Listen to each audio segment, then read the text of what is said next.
Hello friends, আজকে চলে এলাম সব রকম সবজি দিয়ে ডালিয়ার খিচুড়ির রেসিপি নিয়ে। প্রথমে একটি কড়াইয়ে সর্ষের তেল গরম করে 5 ফোড়ন, 2টো শুকনো লঙ্কা, একটি তেজপাতা ফোড়নে দিয়ে দেব।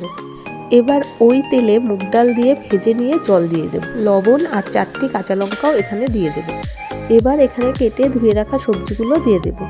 এবার একটি ঢাকনা দিয়ে ঢেকে দেব যাতে ডাল আর সবজিগুলো সেদ্ধ হয়ে যায়। আমি এখানে 1 কাপ মতো ডালিয়া নিয়েছি, ডালিয়াটাকে জল দিয়ে ধুয়ে নেব। এবার ঢাকনা সরিয়ে দেখে নেব ডাল আর সবজিগুলো সেদ্ধ হয়েছে কিনা। আমার এখানে ডাল আর সবজিগুলো সেদ্ধ হয়ে গেছে। এবার এখানে দিয়ে দেব ডালিয়া দিয়ে খুব ভালো মতো নেড়ে চেড়ে এবার এটাকে আমি আরেকটু সময়ের জন্য ঢেকে দেব। এবার এর মধ্যে দিয়ে দেব হলুদ গুঁড়ো দিয়ে নেড়ে চেড়ে ফুটিয়ে নিলে রেডি হয়ে গেল হেলদি ও টেস্টি ডালিয়ার খিচুড়ি।